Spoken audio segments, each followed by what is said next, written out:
A new civil lawsuit claims Sean Diddy Combs repeatedly passed off dancer and adult film actress Adria English to be sexually assaulted by partygoers during events at his New York and Miami houses between 2006 and 2009. I put him to sleep. Hey, what's up? It's your girl, Sheri English.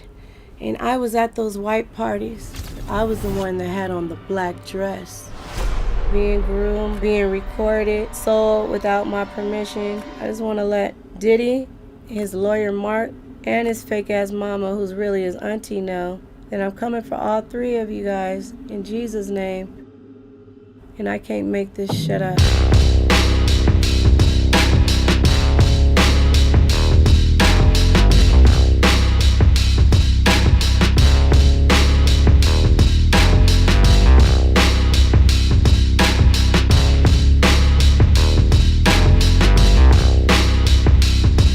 I was born on the Air Force Base, Travis Air Force Base, 1978. It was a good year.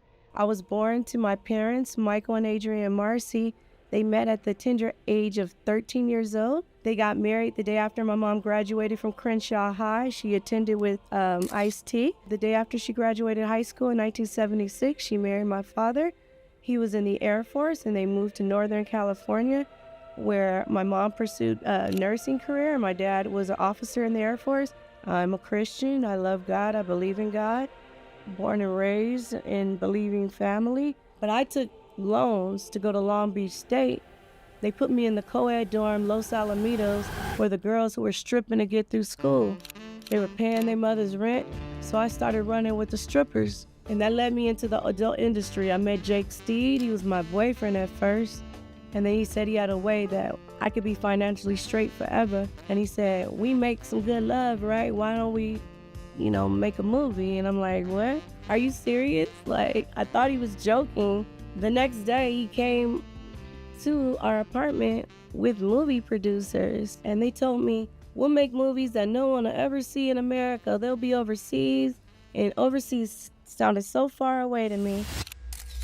I was working in the hospital and got a phone call from a friend of mine who said they stumbled upon a sex shop. There happened to be an advertisement of one of my movies in the fucking window. That same member of my church bought the movie, took it all the way back to California, gave it to the minister of my church. He called a meeting with my parents. When I get off work, and I get to my parents' house in Chino, California, my fucking parents had my porno on the big screen TV. My daddy saw me sucking a dick. My mama saw me taking it in the ass. Once my family found out that I had done adult films, I had actually since broken up with Jake Steed, and I was now dating Anthony Gallo. Anthony ended up getting an opportunity to model for Ford Models in New York. He was asked to go to New York full time so he can be available for the go season of casting, and he asked me to go with him. And during this time is when my family had just found out about my porn, and I couldn't look my family in the face, and they were talking about me, and the church was talking about me, and I felt the pressure. And me and Anthony got on a plane and I went to New York. But what happened was we met somebody on Craigslist who we thought were renting out their apartment. We moved all our stuff in, we gave them all of our money. Well, when we came back, every single thing in our apartment was gone. Even the pillowcases on the pillows weren't there. We're either gonna go back to Cali looking stupid or we're gonna, make it happen. And we decided for me to become a stripper. So we walked around all of Manhattan, going into all the clubs. I mean, we got a tip to check out Larry Flynt's Hustler Club. They put on actually Rihanna Rude Boy. Come on, Rude Boy, boy.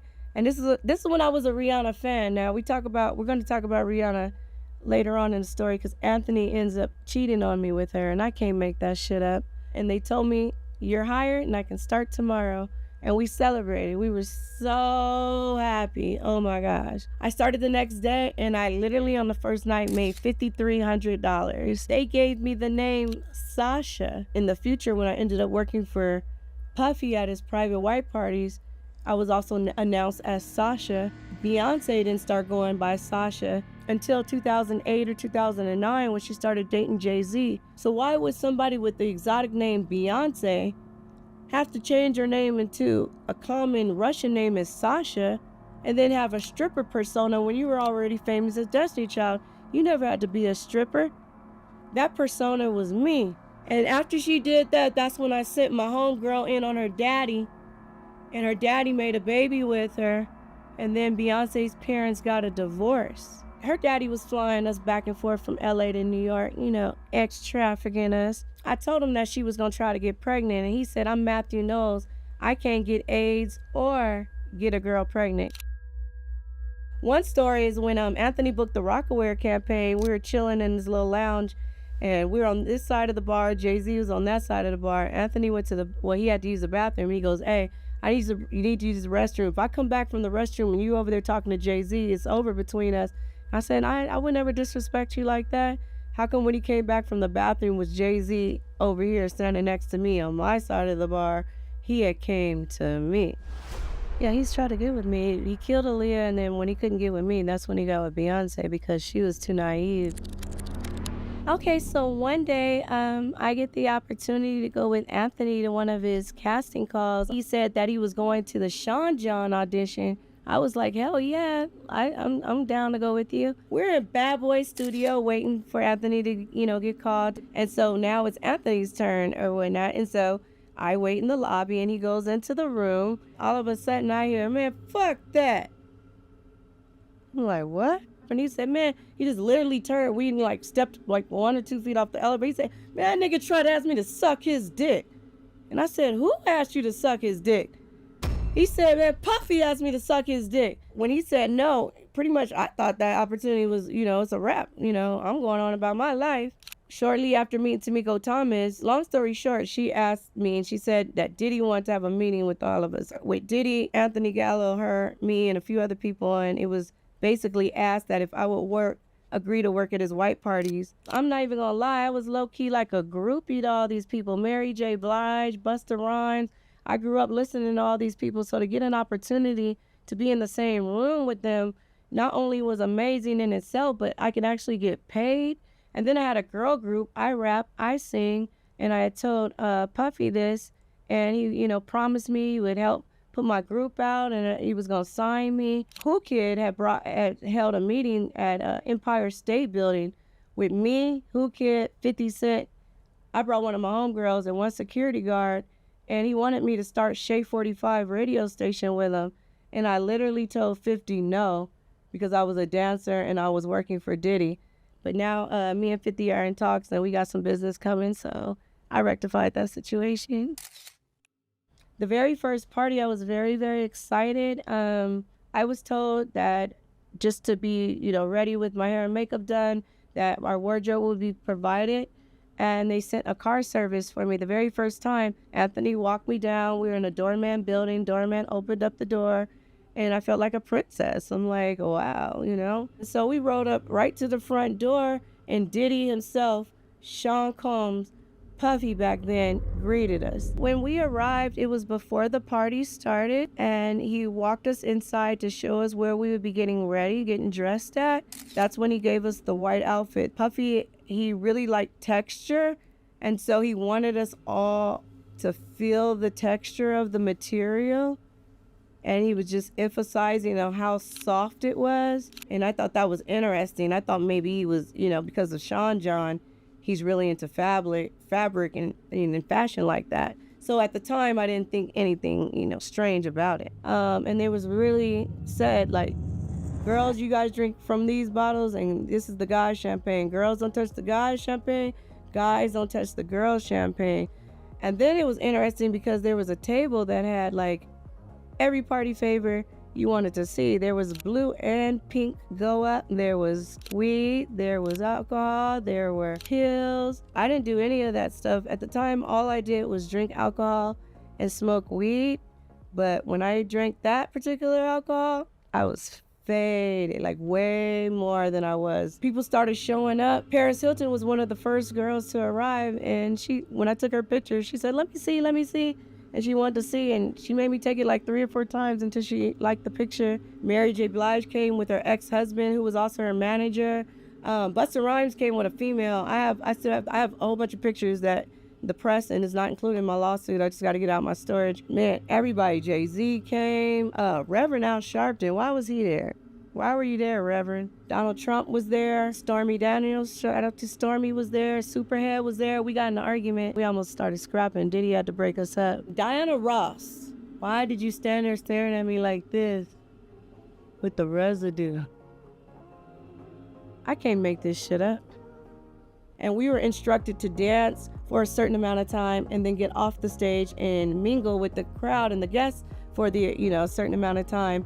And I remember one particular time of getting off the stage, they had a girl over there on the dessert table, butt naked, and I ended up slurping a strawberry off of her breast in front of everyone.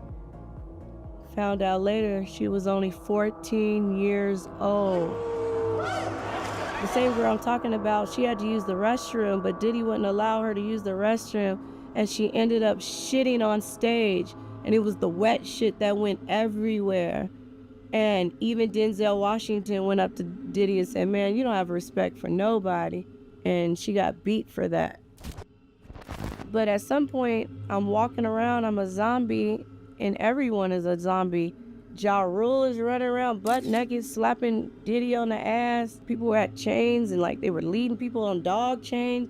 Then they started doing these weird ritual, Satanist ritual type shit. I believe they were drinking blood. At some point, somebody put me in the car service because I just woke up in my bed in Manhattan, and Anthony said I've been asleep for 2 days. Yeah, a lot of people are, confused about and wonder, why would somebody go back to the white parties or to a situation period that, if something happened to you that you don't agree with? Well, in my circumstance, in my situation, I had dreams and aspirations of being in the entertainment industry. I write, I sing, I dance, I perform. I told Puffy that I had dreams of being in the game, but I was shelved and I was blackballed and blacklisted once I didn't continue to do what he wanted. It was a grooming process because initially I had a lot of fun. I met everybody. I took pictures with everybody. I networked with everybody. I established business for the future. I gained lifetime connects that I'm still friends with to this day. I eventually ended up doing 8 parties over 5 years. 2004 to the end of 2009 going in 2010. And so initially it was all good until it wasn't. A new civil lawsuit claims Sean Diddy Combs repeatedly passed off dancer and adult film actress Adria English to be sexually assaulted by partygoers during events at his New York and Miami houses between 2006 and 2009. It was all above board initially, but then after I got manipulated to perform extras with his guests sexually, and after that, almost like it became part of my employment now. It was no longer the focus on dancing, it was more the focus on making sure I pleased his guests, and whatever side deals he was discussing or negotiating with them, my job was to go in and physically, sign the deal, if you will. Like say Jacob the jeweler, say he said, I want $100,000 chain, Then when I would go in there and sexually gratify him, I guess the chain was given to him, I never got a chain. Yeah, go ahead, do your shit. Yeah. You gotta go to the bathroom or anything? Thank you. You wanna go for a cut? Yeah.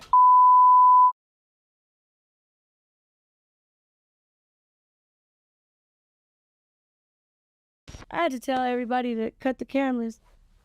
Thank God they didn't show my breakdown, because I said I need to smoke a blunt, I need to take a shot. Because when my mind goes back, It haunts me. I was a willing participant. I was already an ex-porn star. Y'all knew my price tag. I bless you with my presence, and this is what you do. You gotta think about it. There's a reason why LeBron James says, ain't no party like a Diddy party. You over here dressing the tutu, taking it in the boo-boo. Hey, Justin called me because why they took advantage of you from the back. Justin just wanted to sing. They put him on the casting couch. Everything is allegedly. I ain't seen nothing, but I seen everything. Now this next party, I was required to wear a black dress. Everyone else was still wearing white. And I believe that the black dress was to establish and to let the partygoers know who to look for if you did want extras. And the black dress is the first time that I recognized that I was drugged. I got numb, I got loopy, I felt like a zombie. I don't like people like finger banging me and things entering me like that. And with the black dress, they would lift it up as I'm walking by and try to stick their fingers in my ass and stuff. It was amazing because it's like I took on a whole other persona, because they told me everything you do tonight determines what happens in your future with us. So when they put the black dress on me, I felt empowered. I felt like a superhero. It was like a pass into their lives, their acceptance, their elite. I felt classy. I felt sexy. I felt wanted, desired, and valued.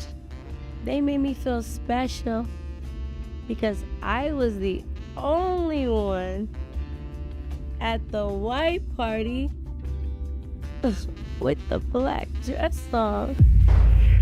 Just don't get to me. We don't do that here. I had a girl group, and when I started speaking against what was happening to me and not agreeing to do it anymore because I wasn't getting paid in Miami, when I told him that I was not happy about that, like I'm not going in there with another dude till you give me money from the last one. When the promises weren't met and I had something to say about it, the physical violence happened to me, and I got jumped coming home from my club in New York. Got into my cab and told him to take me to Harlem because I had left Anthony's ass because he had cheated on me with Rihanna.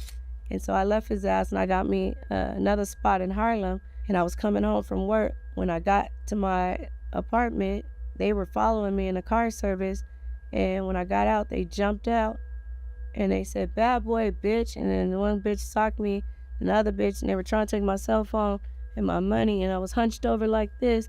And then when I went like this, I ended up hitting one of the girls in her mouth and or busted her lip, and I guess that scared her. And then they like ran back to their car, and they never got my cell phone or my money. And then the motherfucking police station was right the fuck there, like 1 block away, and nobody helped me. And I just helped myself, and I got a flight the fuck up out of there 2 days later. Cassie used to hang out at our apartment in New York because Anthony and her with the same agency. Me and Cassie, we had a casual relationship. I would say she was more closer to Anthony because they both were at the same agency, but she would come over to the apartment, and she was just an aspiring model back then. She was a very beautiful woman. She always has been. And we all just talked about like how we wanted to model, how we wanted to, be singers. We wanted, like Cassie wanted to sing, I wanted to sing. And it was just so interesting of us talking about how we wanted to. And then we all individually got an opportunity that did not work out. I just want to let Diddy, his lawyer Mark, and his fake ass mama, who's really his auntie now, that I'm coming for all 3 of you guys in Jesus' name. He was arrested in September and charged with sex trafficking, racketeering, and conspiracy. Yeah, so working for Diddy and coming to New York, period, ended up being detrimental as opposed to helping me, because I left California to escape the shame, only to go in, to New York and to fall into the same similar trap by being groomed, by being expected to do things, by being recorded, sold without my permission, negotiated, forced with intimidation, promises of a career. So all you little girls out there thinking about running around, chasing the older guy, the guy in the hood with the shiny chain on. If he really love you, he gonna show you how to plant something. He gonna show you how to balance your checkbook. He gonna show you how to take $20 and feed your family for 4 or 5 days. Somebody that really love you, he gonna pay to keep your phone on. He gonna come through when everybody gone. He gonna look out for you when everybody look past you and around you and through you. I could lie and make up a whole bunch of fantasies and false celebrities and act like this was the best thing that ever happened to me. But in actuality, I'm the princess of principalities.